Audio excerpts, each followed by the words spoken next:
आज प्रशिक्षण सत्र का 7वां दिन है। आज हम आपको बताएंगे कि आपके कार्य कौन कौन से हैं। आपको जो शक्तियां मिली हुई है और आपको जो अधिकार मिले हुए हैं, उनको जब आप रूप में, मूर्त रूप में परिणत करते हैं, उन्हीं को जब करते हैं तो वही कार्य कहलाता है। तो आपको तो बहुत सारे कार्य मिले हुए हैं सरकार की तरफ से। सरकार हमेशा पंचायती राज अधिनियम में संशोधन करती है समय समय पर, और उसके पश्चात आप लोग को बहुत सारे अधिकार और शक्तियां प्रदान करती है। 2017 में भी ऐसी ही प्रक्रिया अपनाई गई थी और संशोधन के पश्चात आपको जो अधिकार सौंपे गए थे, नल जल योजना के कार्यान्वयन का अधिकार आपको सौंपा गया था।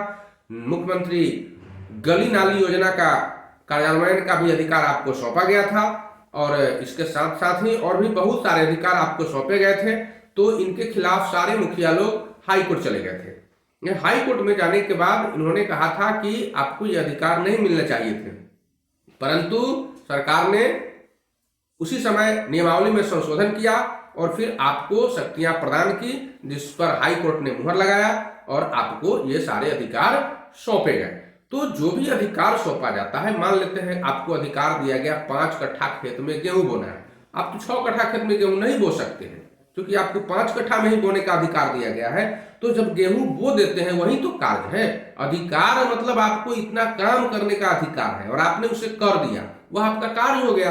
तो जो आप कार्य करेंगे, आप अपने अधिकार का क्रियान्वयन करेंगे, वही आपका कार्य है।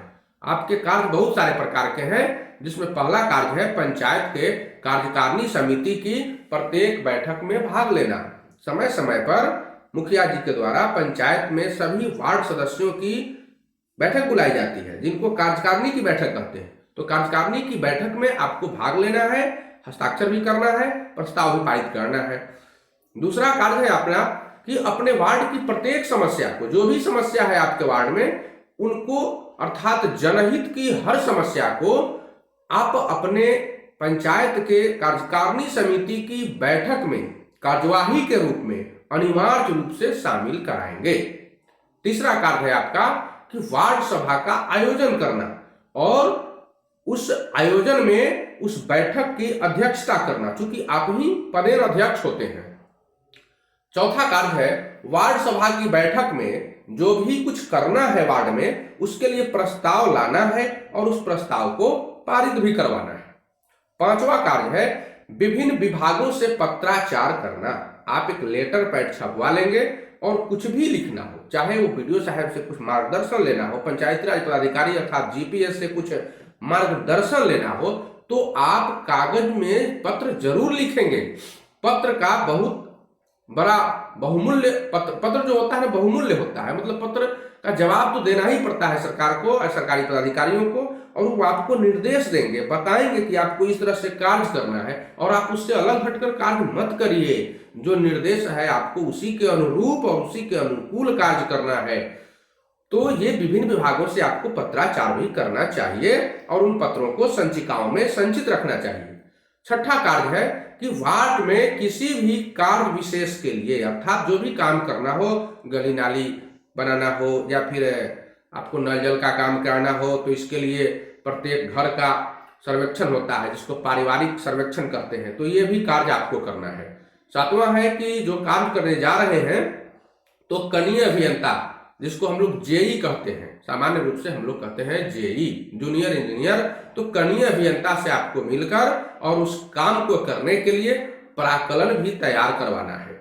आठवां कार्य है वार्ड सचिव के साथ संयुक्त रूप से खाता का संचालन करना है। आपको किसी बैंक में जो वार्ड क्रियान्वयन प्रबंधन समिति का खाता होगा, तो आपके और आपके वार्ड सचिव के हस्ताक्षर से उस खाता का संचालन किया जाएगा, रुपए की निकासी की जाएगी या फिर रुपए का किसी को भुगतान किया जाएगा, ट्रांसफर किया जाएगा।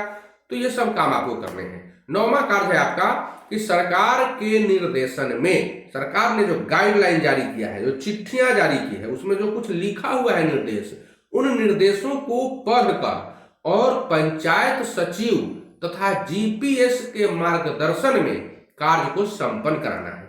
समय समय पर जीपीएस से आप सलाह विचार लेते रहेंगे, पंचायत सचिव से भी सलाह विचार लेंगे, लेकिन ध्यान दीजिएगा कि अगर वो कुछ कहते हैं तो आप ये समझेंगे कि ऐसा नहीं हो कि वो हमको फंसा दे। इसलिए अगर आवश्यकता पड़ी तो आप पंचायत सचिव को लिखेंगे, पत्र लिखेंगे और फिर उनसे भी एक पत्र लेंगे और उस पत्र के आलोक में कार्य करेंगे। तो किसी भी काम को करने के पहले आप प्रखंड में जरूर जाएंगे, प्रखंड कार्यालय में जाएंगे, जीपीएस से मिलेंगे, जिनको ग्राम पंचायत सुपरवाइजर भी कहते हैं या फिर पंचायती राज पदाधिकारी भी कहते हैं। तो उनसे मिलने के बाद आप जो पत्र होगा निर्देशिका, तो निर्देशिका लेंगे, पत्र लेंगे और उन पत्रों को पढ़ने के बाद जिन कार्य में आपको पैसा खर्च करना है बस उसी में पैसा खर्च करेंगे, इधर उधर एक भी रुपया खर्च नहीं कीजिएगा।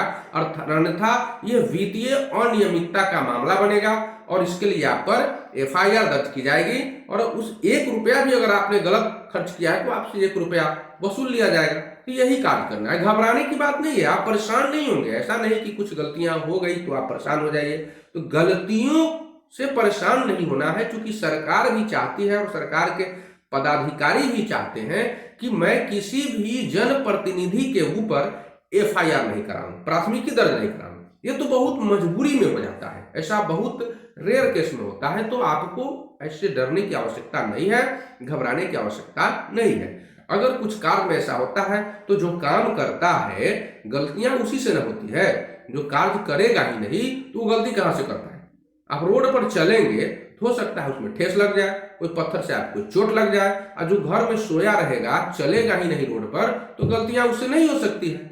इसलिए निश्चित रूप से सरकार भी यह जानती है, सरकार के मंत्री भी जानते हैं और सरकार में जो लोग पदाधिकारी हैं सारे लोग जानते हैं कि जो काम करने चला है गलतियां उससे थोड़ी बहुत हो ही जाती है। तो सब लोग थोड़ी छोटी मोटी गलतियों को नजरअंदाज भी कर देते हैं, इसलिए घबराने की जरूरत नहीं है, कार्य करने की जरूरत है और हर प्रकार का सलाह विचार जो भी हो आपको अपने उच्चाधिकारियों से मिलकर लेते रहना चाहिए। अगला जो आपका कार्य है वो विकास कार्यों में उपभोग होने वाली जो सामग्रियां हैं उनका दर निर्धारण करना है। कम से कम 3 दुकानों में जाकर रेट चार्ट लेंगे कि कौन चीज का कितना पैसा वह दुकानदार आपसे लेगा, और जहां का रेट सबसे कम होगा, जिस दुकान का दर सबसे कम होगा, आप उसी दुकान से सामग्री का क्रय करेंगे, सामग्री खरीदेंगे। 11वां कार्य है आपका कि अपने देख रेख में सभी पंजियों और संचिकाओं का संधारण वार्ड सचिव से करवाना है। 12वां कार्य आपका होगा कि जितनी भी वस्तुएं और सामग्रियां आपके द्वारा उपयोग में लाई जा रही है और जिस दुकान से आप उन्हें खरीद रहे हैं तो उस दुकान से क्रय का रसीद लीजिए, बिल वाउचर लीजिए और ये सब लेकर सचिव के माध्यम से आप संचिका में उन्हें संधारित करा दीजिए, सुरक्षित रखवा दीजिए। 13वां कार्य है आपका कि खाता और रोकड़ पंजी जो आप रखे हुए हैं और वार्ड सचिव को जो प्रशिक्षण मिला हुआ है रोकड़ पंजी संधारित करना, भरना, जितना रुपया आप खाता से निकाले हैं या किसी के खाता में भुगतान किए हैं तो उनको निकालना में भी, दोनों निकासी और फिर खर्च दोनों में उनको लिखना है। तो इनका आपको अंकेक्षण कराना है। जो ऑडिटर आएंगे, लेखापाल जो आपके पंचायत में होते हैं उनके माध्यम से जो ऑडिटर नियुक्त होंगे उनसे आपको ऑडिट करवा लेना है, जिनको हम हिंदी में हम लोग अंकेक्षण कहते हैं। तो ये कार्य भी आपको कराना है। आपको 14वां कार्य कराना है कि समय समय पर आप अपने क्षेत्र अंतर्गत पड़ने वाले आंगनबाड़ी केंद्रों और प्रारंभिक विद्यालयों में आप औचक निरीक्षण करेंगे। विद्यालय में एक निरीक्षण पंजी उपलब्ध रहती है, तो आप उस निरीक्षण पंजी की मांग प्रधानाध्यापक से करेंगे और उस पर आप अपना सुझाव और मंतव्य लिखेंगे कि विद्यालय में ये गड़बड़ियां हैं और इनको इस तरह से सुधारा जा सकता है। फिर नीचे अपना हस्ताक्षर करेंगे। तो ये सारे अनुश्रवण के अधिकार के अंतर्गत आते हैं और ये कार्य भी आपको करना है। 15वां कार्य है कि आपके क्षेत्रांतर्गत, आपके वार्ड के क्षेत्र में जो भी जनता निवास करती है, जो लोग रहते हैं, तो बहुत सारे लोग वृद्ध हो गए होंगे या विधवाएं होंगी, तो उन लोगों को सामाजिक सुरक्षा पेंशन मिलता होगा। उनमें कहीं कहीं कठिनाई हो जाती है, किसी किसी का पेंशन 2-3 वर्षों से रुक जाता है या किसी का राशन कार्ड नहीं बन रहा है या बना हुआ है तो फिर डीलर उनको राशन नहीं दे रहा है, मनमानी कर रहा है। तो इन सारे जन समस्याओं का आपको जनता के सहयोग से निराकरण करना है और इनको अपने पदाधिकारियों, उच्चाधिकारियों के समक्ष रखना है, उनसे मिलकर इन समस्याओं का निराकरण कराना है। निराकरण तो करेंगे ही। अगर नहीं सुनते हैं आपकी बात तो फिर उसके लिए और भी कार्य हैं, मैं आपको उपाय बताऊंगा। आगे मैं आपको बताऊंगा कि अगर कोई पदाधिकारी आपकी बात को नहीं सुनता है तो आप किस तरह से अपनी बात को रख सकते हैं और उन पदाधिकारियों को झुकाकर आप अपनी बात को उनसे मनवा सकते हैं। तो यह आपको शक्ति है, आपको दी गई है। आप अपने अधिकार को नहीं जानते हैं, आप अपने अधिकारों से अवगत नहीं हैं, आप जानिए अपने अधिकारों को और फिर सारे कार्य आपके जरूर हो जाएंगे। तो इसके अलावा भी बहुत सारे कार्य आपको दिए गए। मान लीजिए आपके वार्ड में महामारी फैल गई है तो फिर आप स्वास्थ्य केंद्रों में जाएंगे, चिकित्सकों के दल से संपर्क करेंगे, आपके गांव का दौरा चिकित्सक करेंगे, उनको सहयोग करना है, दवाइयां बंटवानी है, मास्क बंटवाना है, स्वच्छता का भी प्रबंध करना है। ये सब कार्य आपको सौंपे गए हैं। ये सारे कार्यों को आप कराएंगे और तभी आप एक सफल वार्ड सदस्य, सफल राजनेता बन पाएंगे। धन्यवाद।